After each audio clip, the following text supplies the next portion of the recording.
Good evening, and welcome to the National Constitution Center and the 2024 Liberty Medal Ceremony.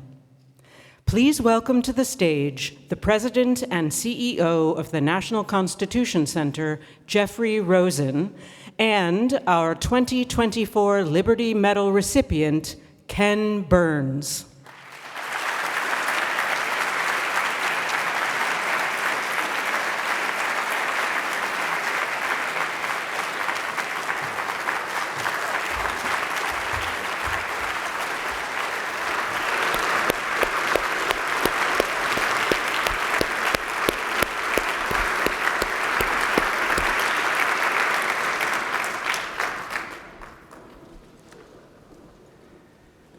Hello, friends, and welcome to the National Constitution Center.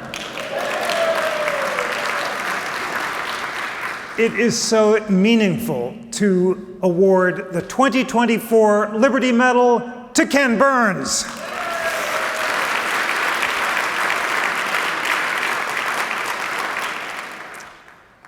Friends, let's begin, as always, by feeling the electricity of American history that unfolded on this sacred ground. Please gaze at the words of the First Amendment that are shining in front of you. And now, please turn your gaze to Independence Hall, where the Declaration and the Constitution were drafted.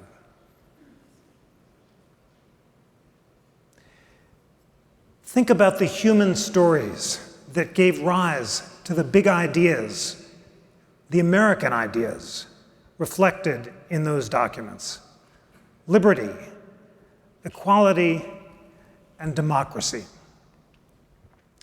For most Americans, the best way of learning about the human stories behind the American idea in the years leading up to America's 250th birthday will be Ken Burns's new series on the American Revolution. It's a riveting 12-part series. I've had the privilege of screening it. It brings to life stories of the Revolution as only Ken Burns can, by combining quotations from primary texts, personal narratives by revolutionary soldiers, Native Americans, and enslaved people, and commentary from leading historians, as well as unforgettable images. Like all of Ken's work, it teaches us that the fight for freedom is full of contingency and complexity, and always dependent on the courage, self-discipline, and virtuous choices of individuals. In college, I had a great English professor, Walter Jackson Bate. He was an inspiring humanist and a biographer of Samuel Johnson and John Keats. And Professor Bate pointed out that in every age, there's a different popular media technology that's the main platform for distributing great art, including the art of narrative storytelling about history. In the age of Shakespeare, it was the theater, and thousands flocked to the Globe to learn about Henry IV, V, and VI from Shakespeare's multi-part history plays. In the age of Dickens, it was the serialized novel, and thousands flocked to the docks of New York to get the latest installment of the Old Curiosity Shop and to find out what happened to Little Nell. In the age of Spielberg, it was the Hollywood movie, and millions turned to Schindler's List to understand the human tragedy of the Holocaust. Ever since the late 20th century, we've lived in the age of television, and millions turned to Ken Burns's documentaries to learn about the human triumphs and tragedies at the heart of American history. We are, in short, living in the age of Ken Burns.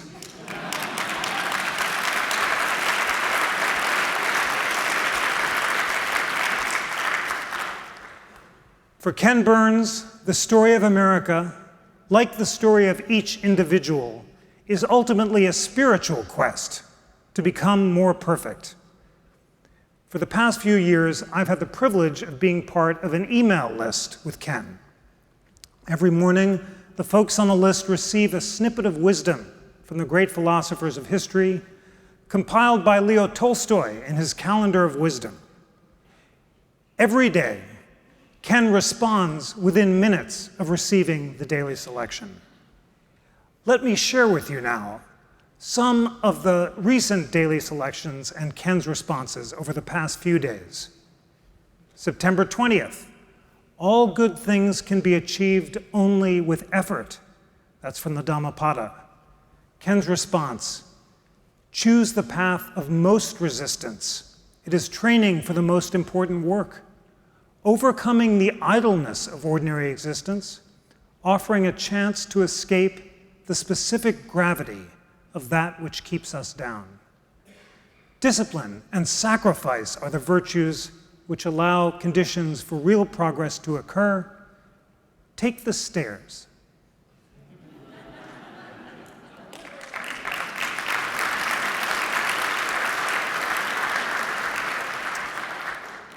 September 21st, work toward the purification of your thoughts. Without bad thoughts, you will be incapable of bad deeds. Confucius. Ken's response, again within minutes. Bad thoughts, the precursor of bad actions, are like flies around a horse's head. We need to learn the method whereby a shake of the head or a whisk of the tail, and they are dispersed. Rather than an automatic, mindless gesture, which the horse employs, we must cultivate an intentional action to dispel those thoughts which would, without this rigorous attention, take root. And just this morning, September 24th, the selection was Plutarch on vegetarianism. This is the selection, actually, that briefly inspired Ben Franklin to become a vegetarian until he smelled cod off the coast of Cape Cod, and he gave it up. But this is Plutarch. What nature or struggles for existence or kind of madness forces you to shed blood with your hands in order to eat animals? And Ken's response, again 10 minutes later at 6:33 a.m. this morning, reasonable people may disagree. Many Native American people used every part of the buffalo for their subsistence, material and nutritional, and in return for killing it, revered it, centering their spiritual rituals around the animal that sustained them, reciprocity incarnate. That represents only the past few days of the spiritual wisdom of this great prophet and great historian and great teacher. Imagine learning from Ken every day over the past few years. And as you can see, Ken's responses reflect his daily, hourly quest for self-discipline, self-government, and self-improvement. It's a quest he's on every day of the year, year after year, decade after decade, always striving to become deeper, wiser, more self-mastered, more empathetic, more tuned in, more present, more perfect. Like the great sages with whom he's in daily conversation, Ken recognizes that happiness is something to be pursued, but never finally or ultimately obtained. That's because the pursuit of happiness, as he puts it so perfectly, is a quest for lifelong learning, and every day is an opportunity to learn more. For Ken, the quest to become more perfect through lifelong learning is not only a personal quest, but a civic responsibility, a civic duty. That's the central lesson of all of his films. Unless citizens take the time to learn about history, we risk repeating its errors and losing our liberties to dictators or mobs. In telling the story of America through the personal stories of those who struggled to realize the American idea, he emphasizes the complexity of the daily quest for personal and political self-government. There are setbacks and there are failures and no guarantee of success. But in his unforgettable accounts of all the inflection points of American history, the American Revolution, Ben Franklin, the Civil War, the New Deal and the Roosevelts, LBJ and the Great Society, the arc of justice bends upward, and the quest to become more perfect continues. The National Constitution Center's sacred mission is to inspire Americans to learn about history so they can become more perfect and keep the republic. In his life and in his work, Ken Burns, the storyteller of America, has done more to advance that mission than any other American. That's why it's such a tremendous and unique honor for the National Constitution Center to award the 2024 Liberty Medal to Ken Burns.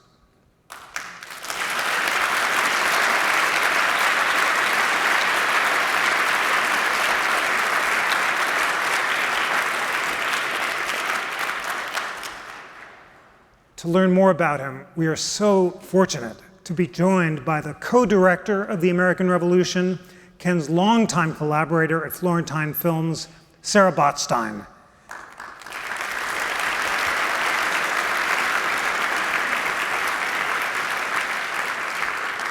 Sarah has produced some of the most popular and acclaimed documentaries on PBS. Working with Ken Burns and Lynn Novick, she's worked on jazz, prohibition, the Vietnam War, College Behind Bars. She also co-directed the US and the Holocaust. Sarah will tell us more about what it's like to work with Ken, and she'll introduce a selection from his films. Please welcome Sarah Botstein.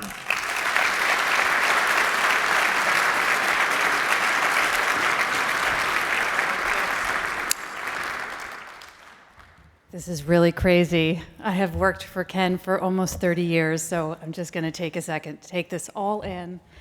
Good evening. Thank you, Jeff. Thank you to everyone at the National Constitution Center.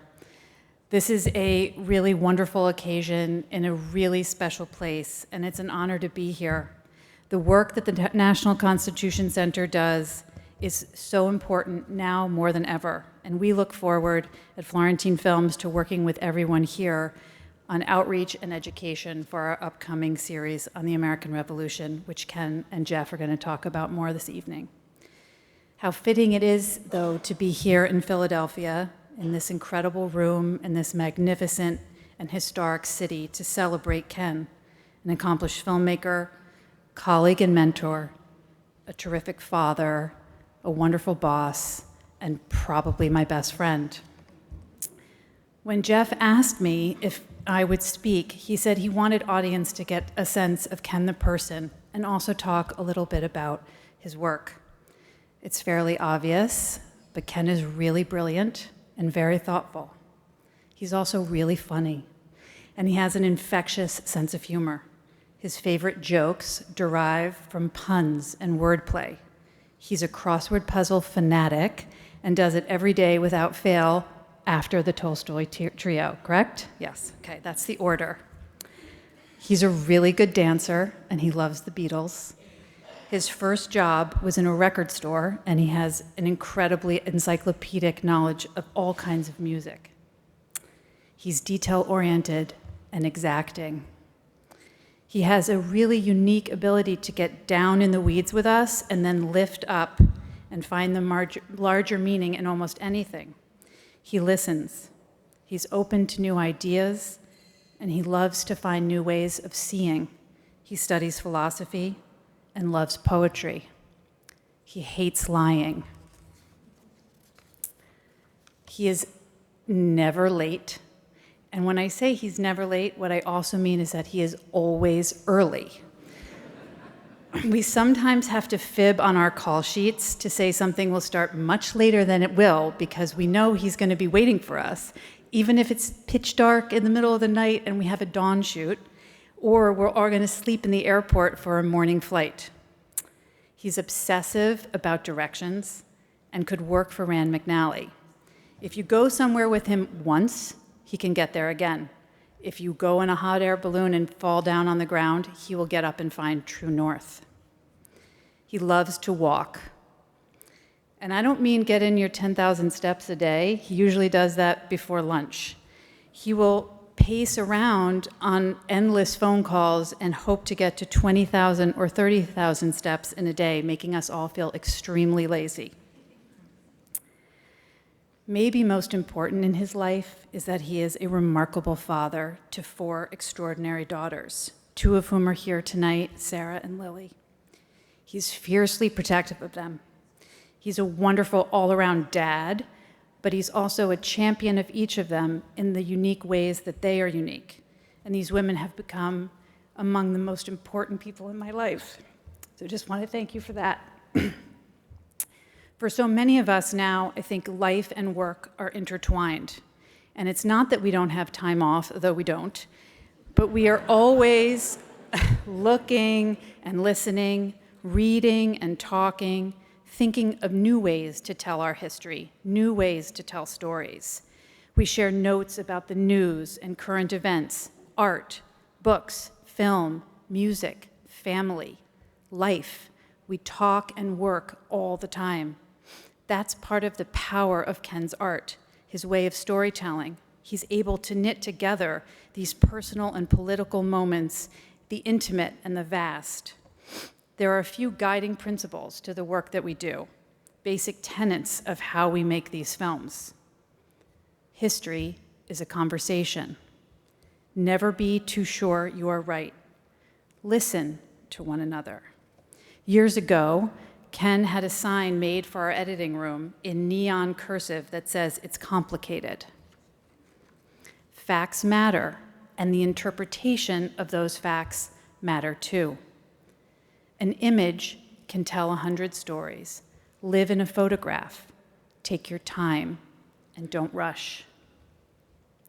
We obsess over every word, every comma, every sound effect, every music cue, every frame of film. Ken loves to pace a story, not just the narration and the images and the music and the things you're familiar with, but the speed and timing of every single cut. There are 24 frames in a second of film. Ken can tell when the pacing is off by 2 frames or 4 frames. He calls it a scotch, or 6 frames, a tad, and it will actually really surprise you how much that fraction of a second matters to telling a story. He's a master at it. What might also surprise you is that whether we are working on a big series on the history of the Vietnam War, or jazz music, baseball, the 10th inning, a biography of Leonardo da Vinci, Muhammad Ali, Ernest Hemingway, a film about the Brooklyn Bridge or the American Buffalo, the process stays remarkably the same, and Ken will talk a lot more about that tonight. Our band sticks together and has for nearly 5 decades. Buddy Squires, Trisha Reedy, Jeff Ward, Paul Barnes, Lynn Novick, Sarah Burns, David McMahon, Dayton Duncan, partners outside the company at Public Television, Paula Kerger, Jonathan Barzilay, Sylvia Bugg, and DKC, Joe DePlasco, so many of whom are here tonight. And in addition, the musicians, the actors, the colorists, the sound effects people, the mixers, the list goes on and on. He has created a family of people that come together to work for him every day. We believe deeply in public media and public television. We would not make our films anywhere else. And all of us are lucky. I am lucky. The country is lucky. This American story is filled with so much promise and possibility, but also failure and betrayal. But it's our story. And how fortunate are we as a nation to have a master like Ken committed to telling our hard truths and our great triumphs. What Ken has created, I think, is truly unique and deserves to be celebrated. His work helps us understand what it means to be an American, how we got here, and how we, all of us, might do better to protect what is most important in our legacy.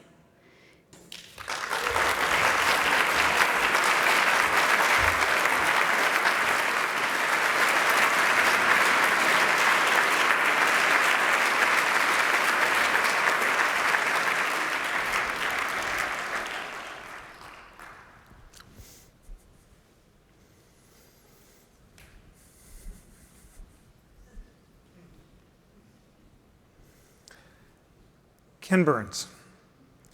For nearly half a century, You have pioneered the art of historical storytelling through documentary filmmaking. Your life and your work exemplify the daily quest to pursue happiness through virtuous self-mastery and lifelong learning. As America's storyteller and history teacher, you have inspired Americans to learn about our past in order to avoid its errors and preserve its best ideals. Your exploration of the American Revolution illuminates the struggles, setbacks, and triumphs of the revolutionary generation in their battle to secure the ideals of liberty, equality, and democracy at the heart of the American idea. For inspiring Americans to learn more about history so they can become more perfect and keep the Republic, it is the greatest honor for the National Constitution Center to award you the 2024 Liberty Medal.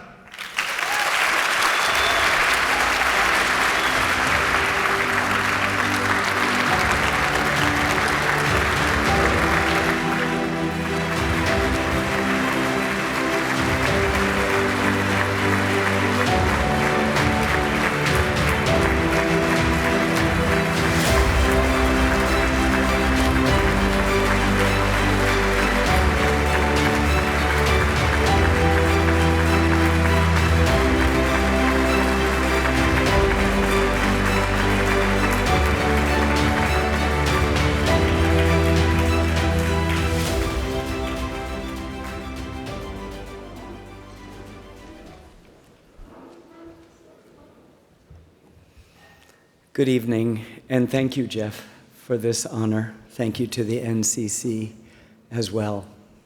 I am humbled by the list of previous recipients.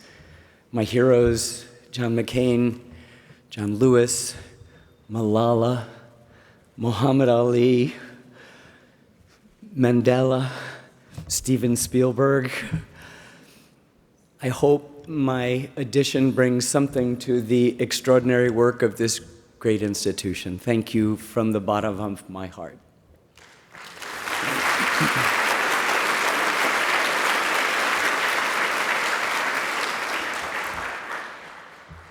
Thank you, too, to my best friend, Sarah Botstein, for her extraordinary words and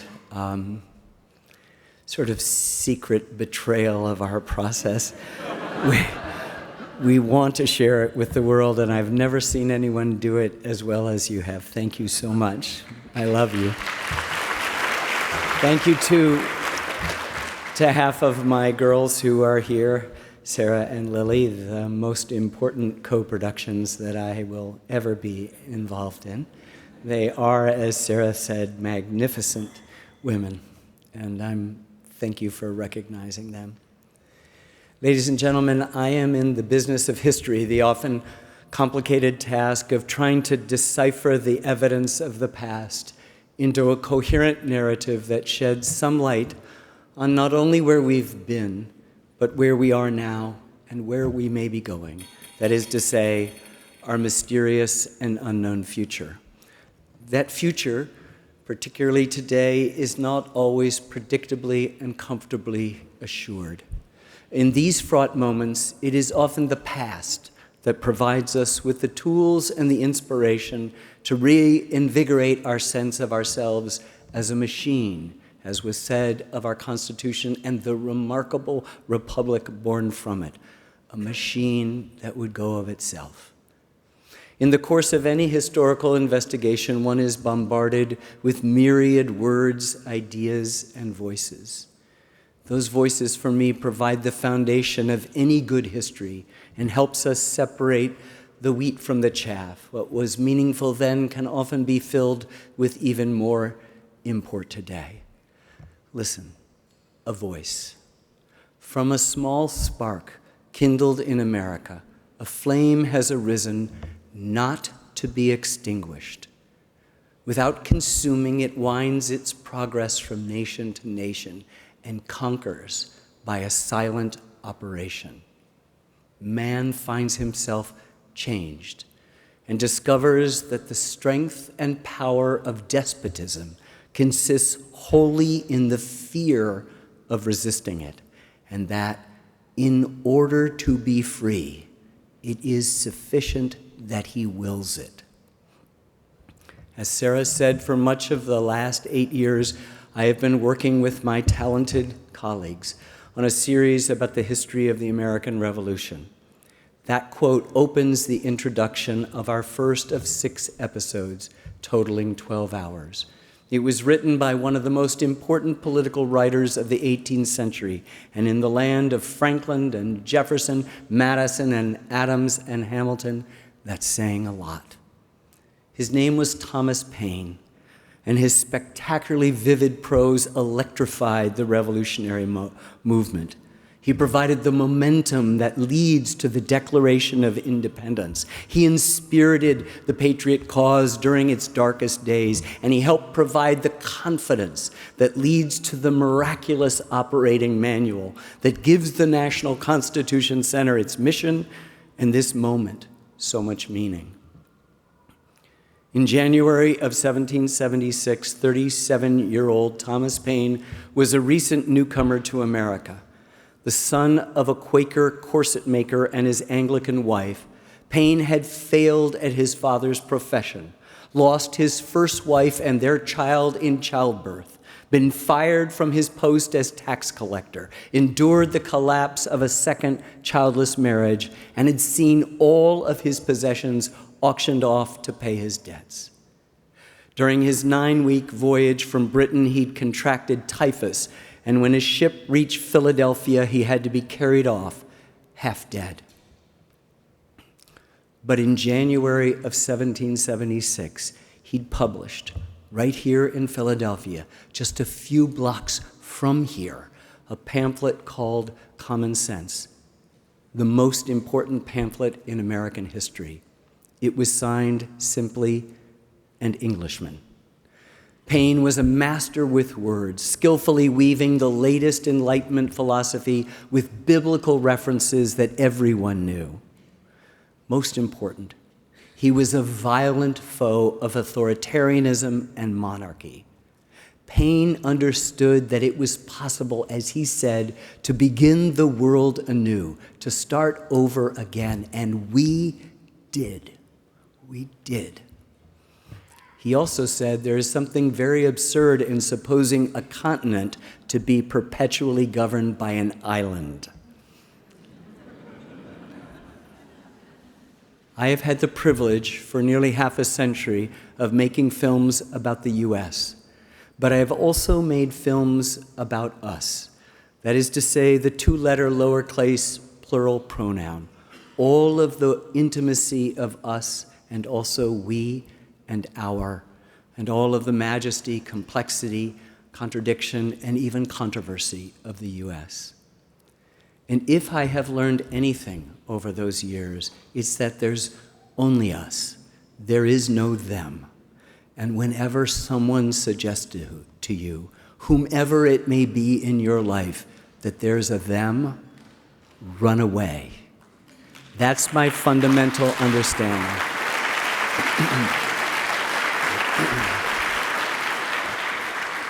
That's my fundamental understanding, my best idea. Run away. The National Constitution Center is a place, but more importantly, an idea too, the essential idea that we can improve our democracy by studying our past, our founding, the women and men of all backgrounds who gave birth to this complicated and glorious republic.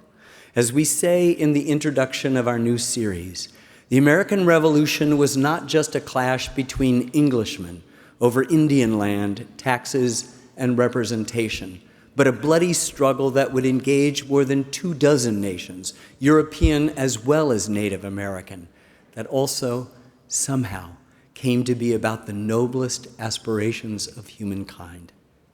The American Revolution was the first war ever fought, proclaiming the unalienable rights of all the people, and it would change the course of human events. It was the opening signal for more than 2 centuries of revolution, first in Europe, then in the Caribbean, South America, Asia, and Africa. As a nation, we've often forgotten that this history was made by everyone. The stories of those forgotten entirely and those whose stories have been historically ignored or undervalued are critical to our larger American story. You cannot understand the U.S. without understanding us, all of us. The National Constitution Center reminds us daily through exhibitions, education, engagement, and outreach, through the work of scholars and teachers, that our founding documents are not materials to be left in some distant, dusty past, but central to our ongoing story now, the story of us. It's because these documents and ideas are a manifestation of what it means to be human. I could not be more humbled for the extraordinary recognition that you bestow on me tonight. The Liberty Medal recognizes that the desire for liberty, for freedom, is a universal human trait that requires our constant attention against the perpetual threats that assault these virtues.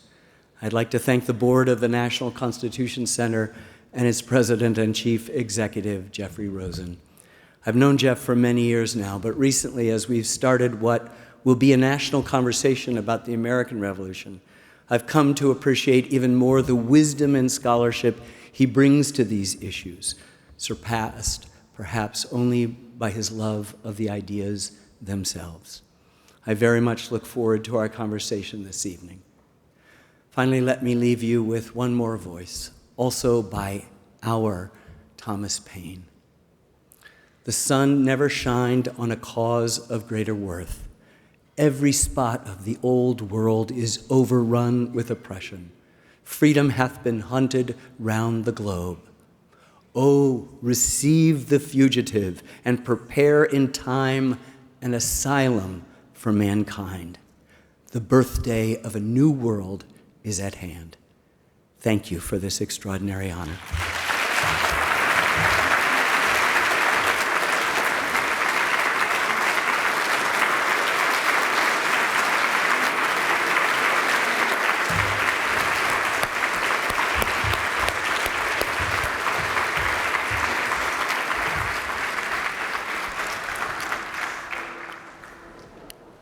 That was just beautiful, Ken, and you so inspired us by bringing us to Paine, to Thomas Paine. And the words and the ideals perfectly crystallize the struggles for liberty, equality, and democracy. Why did you choose Paine tonight? Tonight, I think it's because, as I was explaining to the board earlier, that somehow, in the course of our investigations and our studies, what bubbled up all the time was the centrality of his words. We're familiar with the Declaration and Thomas Jefferson's, amended by Benjamin Franklin's words. We know the Constitution. We think we know it. There was something so direct and ordinary in the best sort of way about Paine that he kept floating up within each episode that we were struggling. And finally, we ended up labeling every single one of the 6 episodes after a quote, a phrase, a handful of words by Thomas Paine, because it felt like he was representing the us that I was just talking about. There was the kind of bigger U.S., which the men here, the statues in the next room that you and I were talking with,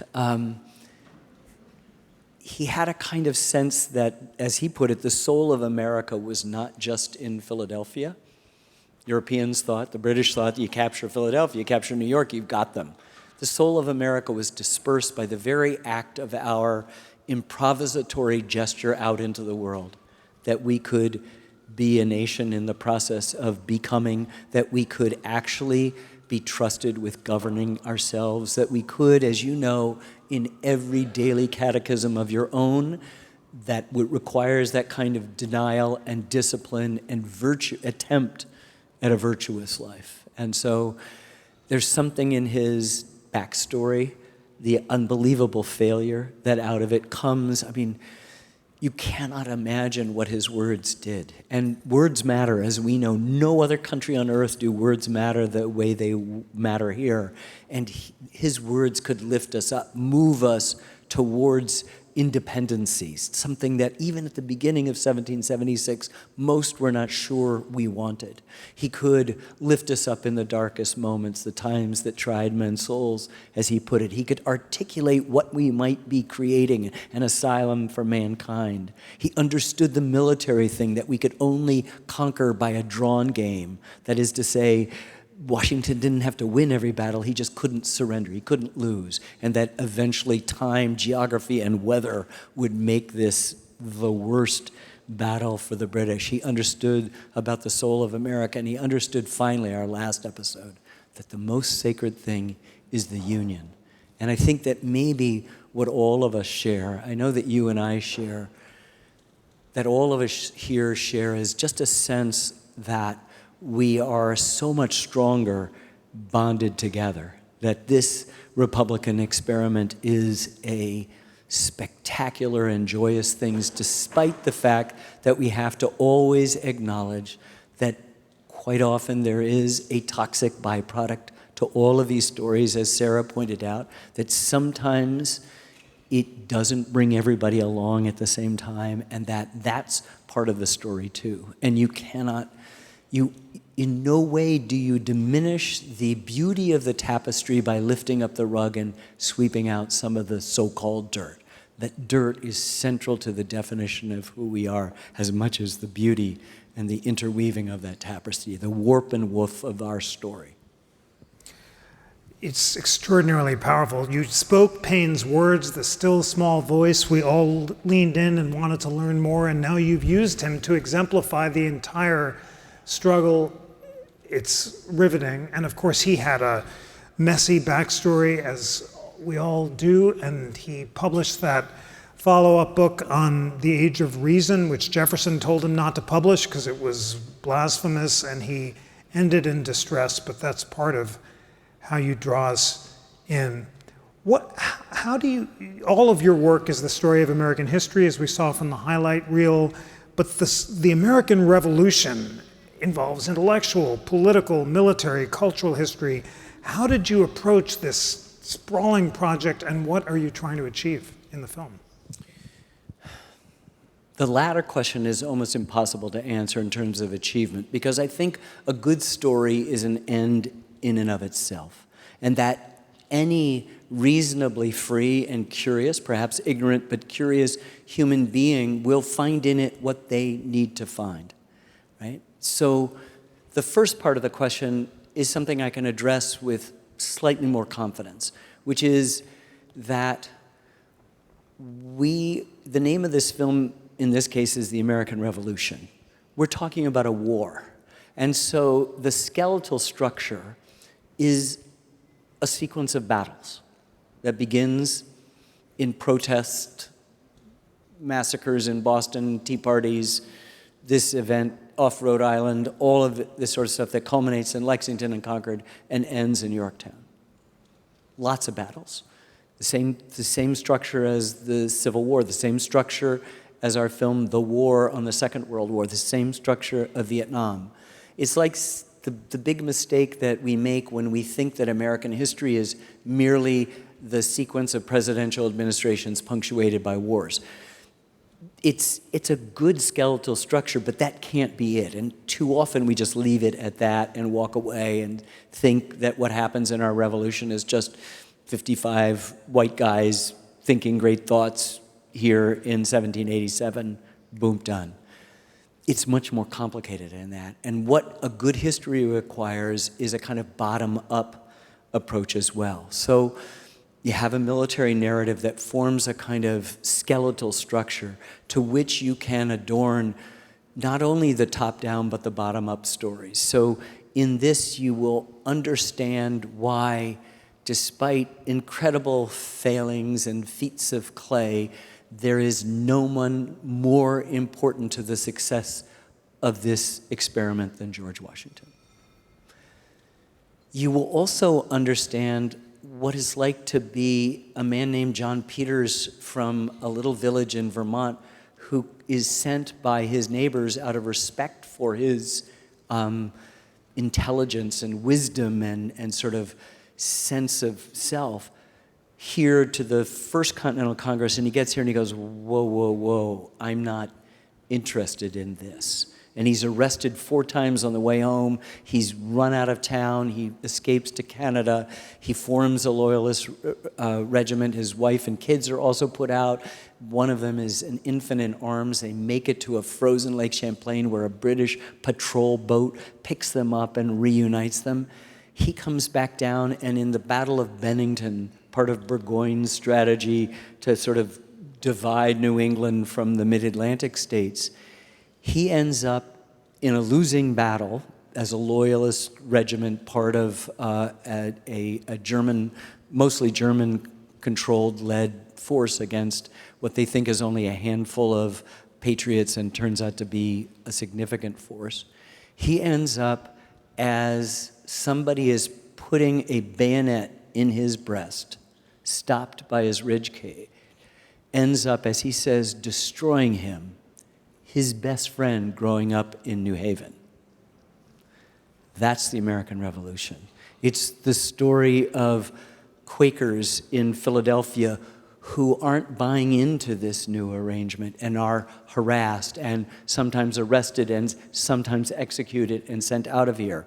It's about a kid who watches the British when they're first dispatched to Boston as an occupying police force, is mesmerized, young kid, not even 10 years old, mesmerized by the black Afro-Caribbean bands of the British Army and the drummers and particularly the fifers. And he learns to play the fife, John Greenwood does, and it ends up a few years later in Falmouth, Massachusetts, which is actually Portland, Maine today, because Maine was a department of the Massachusetts Bay Colony, hears about Lexington conquered and rushes down to try to help his parents who are trapped in Boston, and ends up joining the Continental Army and serves through all of this sort of stuff, and you can't make this up, ends up becoming a dentist whose most famous client, for whom he provides teeth,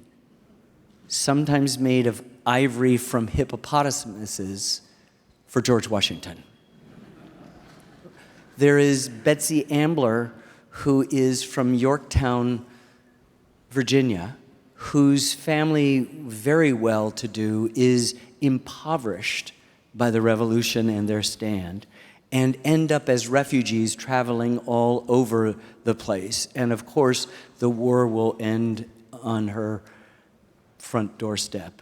It is an important story to tell. There's James Fortin, who hears the Declaration read publicly here on July 9th, 1776. He is a freed black person who never for a second doesn't believe that the words weren't meant for him, and spends his whole life working for the creation of the United States, working afterwards, and makes himself well-to-do and helps support the abolitionist movement. And when someone suggests that he applies for a pension that are available to revolutionary veterans, he said, no, I volunteered to fight.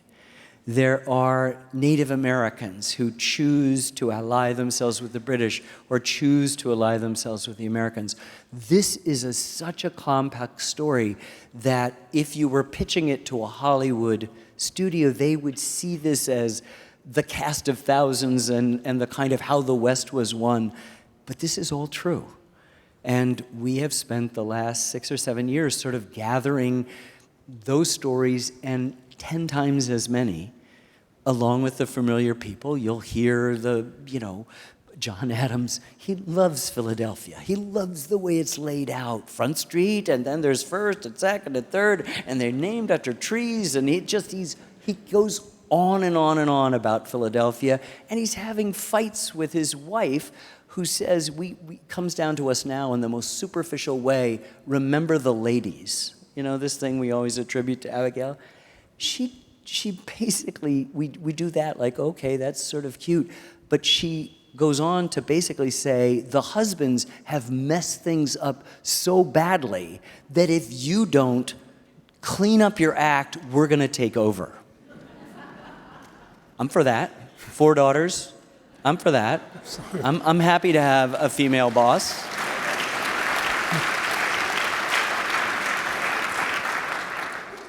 It goes on and on and on, and I think that that's the stories that we're trying to tell. And Sarah's absolutely right. We will just worry over a comma or a semicolon or a shot or a 12th of a second. It's really important that we frame this. You know, Wynton Marsalis said to us that music is the art of the invisible. It's the only art form that isn't visible. And if you think about it, it's therefore the fastest. And so I think the metaphors that we use while we're editing are always musical metaphors, where some of us are trained, most of us, including me, are not trained. But we understand that there is a music to life.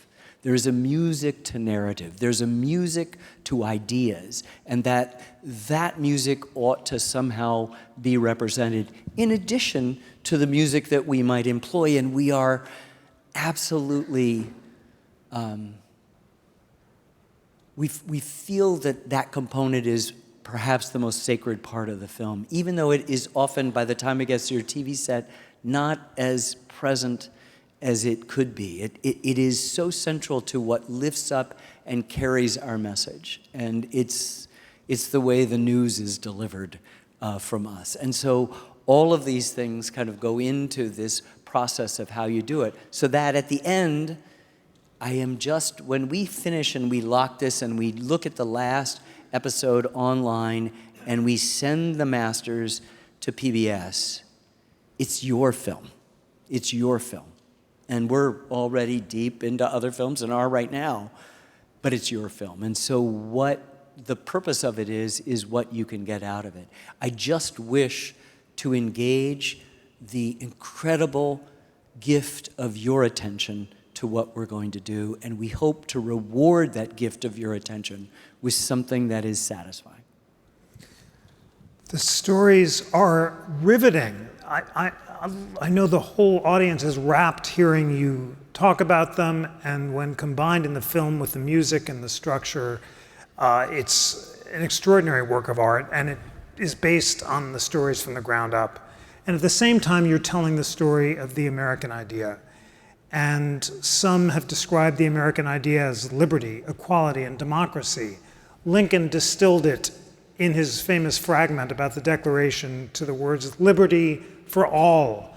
Emerson called the American idea emancipation. I'm just as good as you be. Ken, what is the American idea?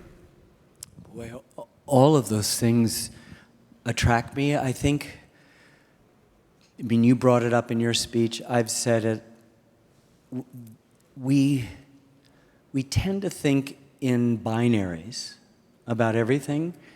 We also forget that it's all process. What Sarah was describing is process. And not only subscribing to it, but succumbing to it, honoring it, and following it through. So when you say pursuit of happiness, we're all focused, well, what does happiness mean? We know, we believe, most of our audience knows that it's not the acquisition of objects in a marketplace of things, but as we described, lifelong learning in a marketplace of ideas. That's what they all meant. If you think it's things, you've missed the point, but it is lifelong learning. The key word is pursuit. Just as a more perfect union implies a process in which there may not be an end thing. Perfection is impossible, but you have to, the Shaker said it, put your hands to work and your hearts to God, and then you know which way. As we've had long discussions about deism, which is a philosophy, a religious philosophy subscribed to most notably by Thomas Jefferson and at times others of the founding group. And it essentially believes that God is disinterested in the affairs of men. He has not, or she has not, or whatever, has not had you hit into a game-ending double play or hit the game-winning Grand Slam home run. It just doesn't work this way. It is our obligation as human beings and as citizens in this new improved version of how human beings configure themselves to make ourselves worthy, to move towards that light. Still a disinterested supreme being, architect, divine providence, supreme architect of the universe, however you want to do it. And it's a wonderful, almost existential thing. It forces it back on me, not my thing all being determined by someone else, but what do I do? It is, why am I here? What is my purpose? How will I leave things? And then that has its own animating spirit. So that's, to me, the United States. We have that declaration. We understand its failings. The guy who wrote it, who distilled a century of Enlightenment thinking into one sentence, we hold these truths to be self-evident that all men are created equal. He owns hundreds of human beings. On November 19th, 1863, in the now quiet fields of Gettysburg, Lincoln travels there, listens to Edward Everett speak for 2 hours, and then speaks for 2 minutes. And it's 2.0.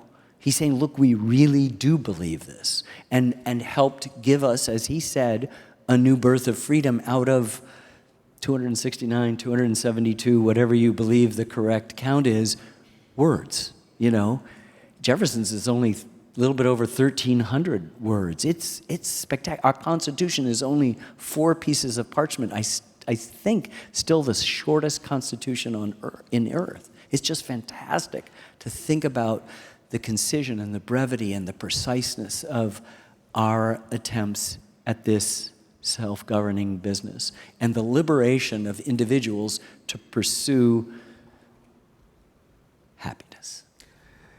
So beautifully put, the right and the duty of the individual to pursue happiness through virtuous self-mastery and lifelong learning is the American idea as you express it, and personal self-government is necessary for political self-government.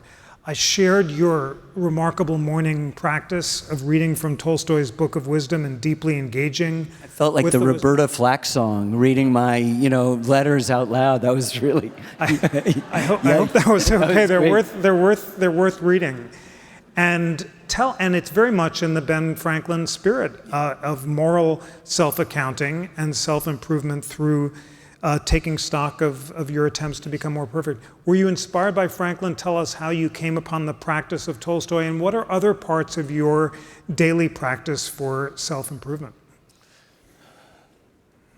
Well, the work is the thing. My girls are the thing. I mean, not necessarily in that order. That's the most important aspect of the daily life, is just feeling a kind of sacred responsibility and the best kind of obligation to 4 beings I've been part of creating. And then the work, the process, the ongoing work. I mean, and as Sarah said, we don't take breaks. We work all the time. And it's glorious and frustrating and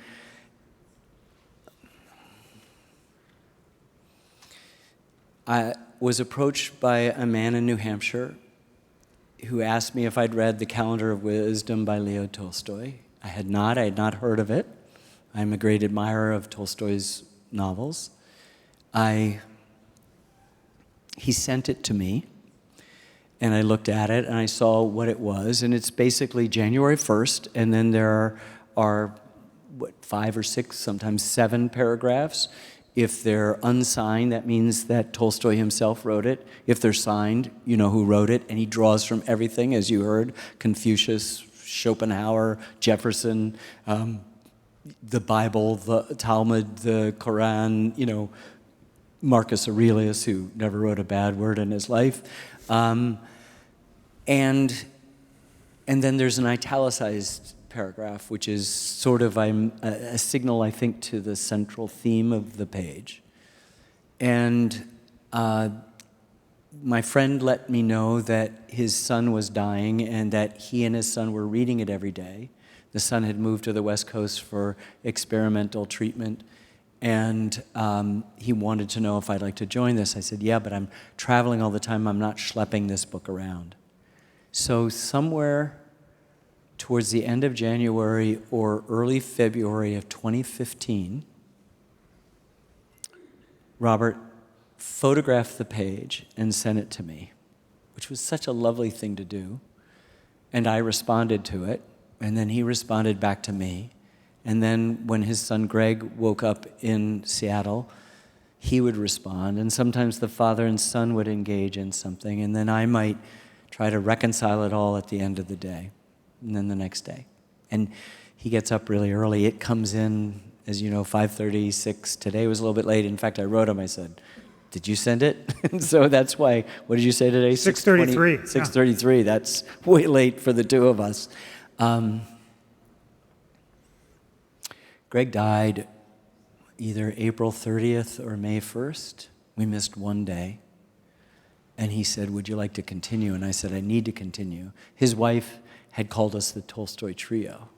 And so that's what we still call it among ourselves. And so we continued. When we got to the end of the year, he just said, what do you think about doing it again? I said, let's do it. It's 365 entries, 366 entries, and you can't memorize them all. You can't but help have a completely new reaction every single time.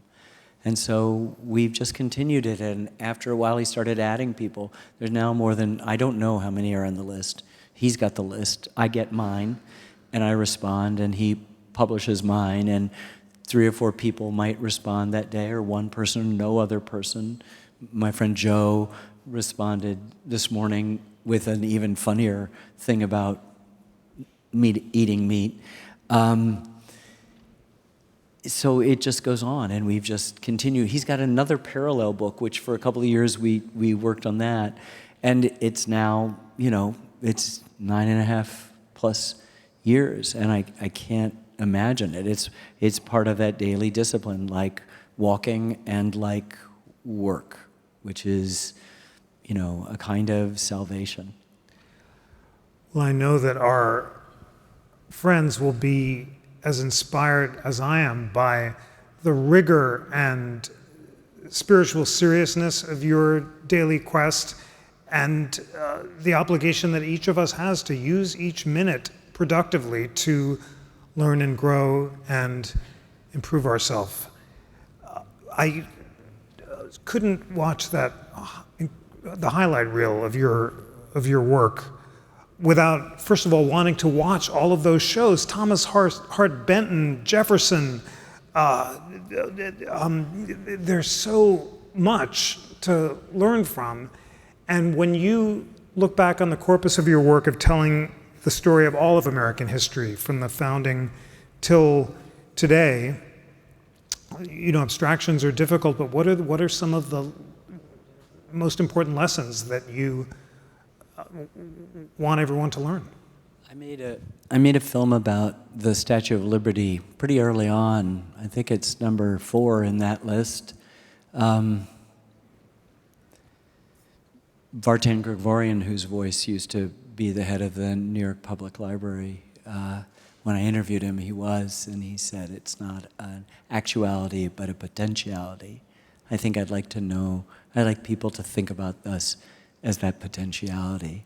He said that you need to see yourselves, to follow what you just said, not as economic units, but as spiritual beings. That would be a good lesson to have. Betty Carter, who says there wasn't a Saturday night when we didn't talk about killing Huey Long, later on as Long has grotesquely gotten into this power-hungry grab in both Louisiana and the United States Senate. People are referring to him as evil, and she goes, evil's a difficult word. We all have the worm in our apple. I'd like us to all remember that we have the worm in our apple. Jeff Ward, who has been our principal writer for so many years, sent me something at the beginning of this year. He was reading a book, I can't remember what, but somebody referred to I.F. Stone, the journalist who published a weekly. He was a fairly liberal guy, but it was read by conservative back in the time when everybody listened to everybody else. And he had an acolyte who was extraordinarily disappointed in Stone's admiration for Thomas Jefferson. And Stone just said to him, history is tragedy, not melodrama. In melodrama, all heroes are perfectly virtuous and all villains are perfectly villainous, but it is not like that. Later on in the Statue of Liberty, Saul Linowitz, the former ambassador, said, quoting Judge Learned Hand, and I can't think of anybody better name for a judge, sorry, Michael, than Learned Hand, that liberty is never being too sure you're right. And that has echoed down, reverberated down every film that I've made, I think. And that I came to an understanding that I coalesced in a speech I gave earlier this year, in which I said, the opposite of faith is not doubt. Doubt is central to faith. The opposite of faith is certainty.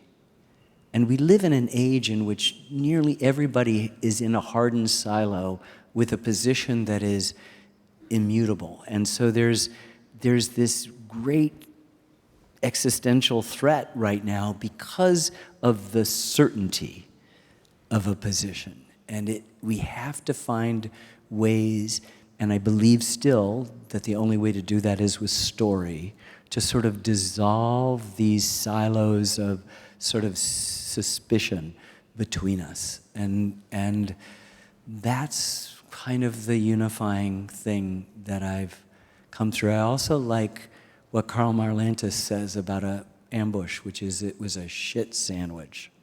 You know, there's no ambiguity about what he means in that. Well, I'm so glad I asked the question, and I learned so much from Hand and humility. That's a central lesson. The spirit of liberty is the spirit that's not too sure it's right. Henry Adams said in mid-century, 19th century, he said, there are grave doubts at the hugeness of the land and whether one government can comprehend the whole. He's expressing the anxieties of a former collection of eastern seaboard colonies as they contemplated a continental expansion. And it's so interesting that expansion sort of happened and the government could comprehend it at great cost to lots of people. And yet that same anxiety exists today, less in a kind of geographical sense than an interior and psychological and spiritual and aspirational sense. So grave doubts at the hugeness, period, and whether one government can comprehend the whole. And of course, we never know the future, and so much comes to temperament. And Adams, so stung that he wasn't given the due that he thought his patrimony entitled him to, wondered if he could come back to America 100 years in the future and contemplate a world that sensitive and timid natures could regard without a shudder. He didn't have faith in the American idea. I never want to end our conversations because I learned so much, and each moment is precious, but we need to, and I'm going to let you take it home.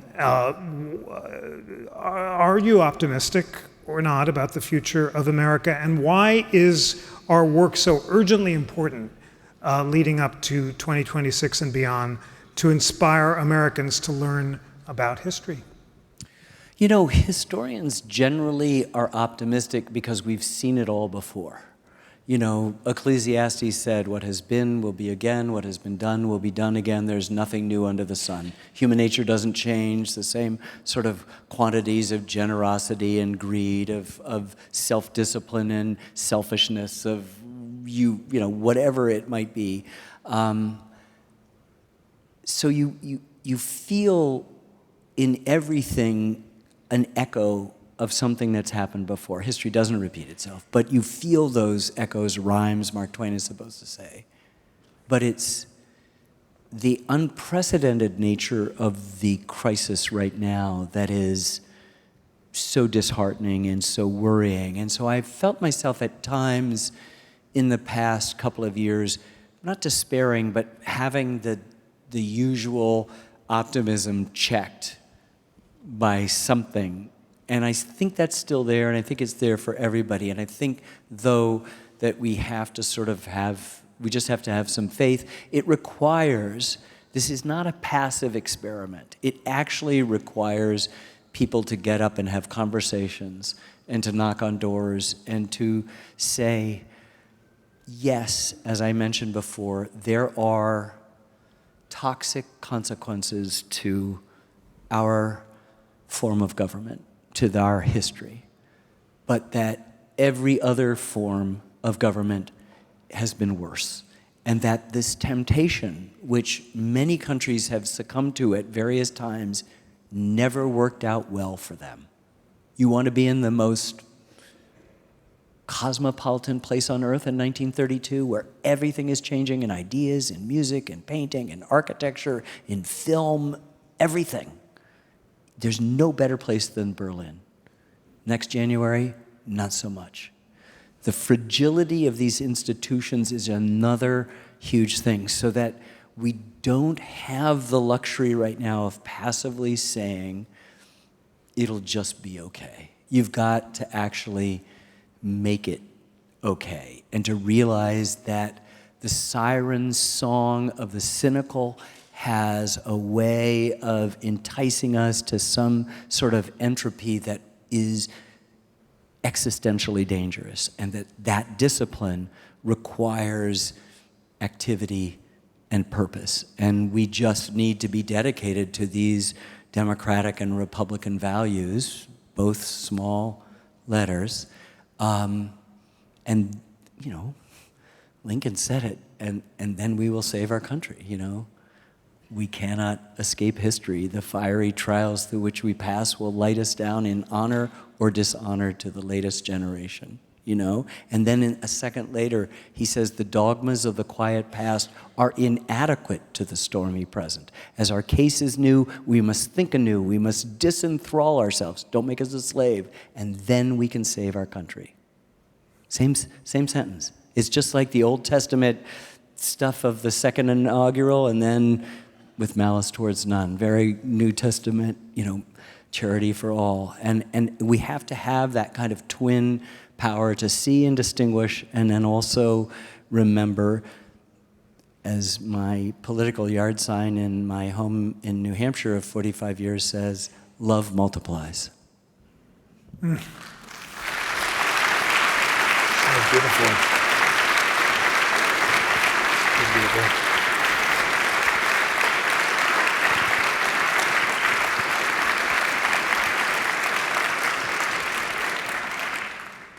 What a treasured, sacred time with you here on this spot.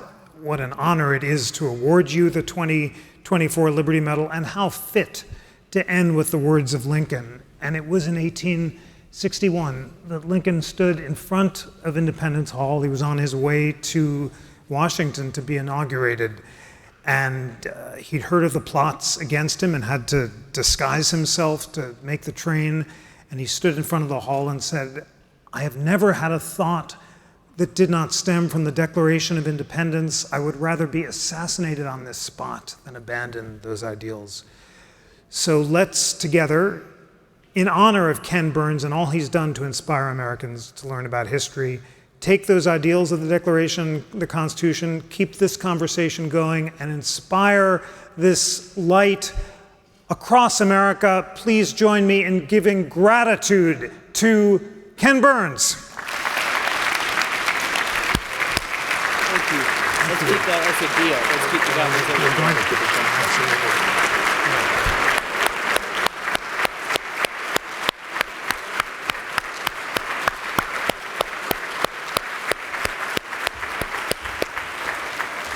Good night, and thank you for attending the National Constitution Center's 2024 Liberty Medal Ceremony.